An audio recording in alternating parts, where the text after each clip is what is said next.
देखिए, एक व्यवहारिक बात हम आपसे निवेदन कर रहे हैं। ये घर में शांति बनाए रखने के लिए जरूरी है। किसी भी सभ्य पुरुष को, धर्मनिष्ठ पुरुष को घर में नारी का अपमान नहीं करना चाहिए। जिस घर में बहू बेटियों को प्रताड़ित किया जाता है, वे अत्यंत दुखी होकर के रुदन करती हैं। महाराज जी, पुराणों में लिखा है, देवता उस घर की पूजा स्वीकार नहीं करते, पितृगण उस घर का श्राद्ध स्वीकार नहीं करते, लक्ष्मी जी उस घर को छोड़कर चली जाती हैं, उस घर में कलह का, दरिद्रता का निवास हो जाता है। इसलिए यत्र नार्यस्तु पूज्यन्ते रमन्ते तत्र देवताः, ये श्री मनु जी महाराज का वाक्य है। नारियों का तिरस्कार नहीं करना चाहिए किसी भी स्थिति में।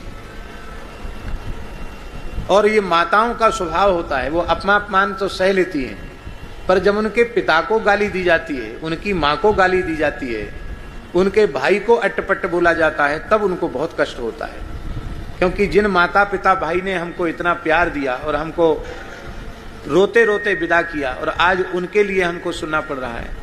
इसलिए किसी भी अवस्था में माताओं का कर्तव्य है कि अपनी बहू को बेटी से भी अधिक स्नेह दें, क्योंकि आपकी बेटी भी तो किसी न किसी की बहू बनने वाली है। आप बेटी से ज्यादा स्नेह अपनी बहू को देंगे तो आपकी बेटी भी जहां जाएगी उसको आपकी बहू से ज्यादा सम्मान मिलेगा। और आप अपनी बहू का आदर नहीं करेंगे तो आपकी बेटी भी कहीं बहू बनकर जाएगी, उसको भी वही तिरस्कार भोगना पड़ेगा। क्योंकि जो जस करे सो तस फल चाखा, ये व्यवस्था है।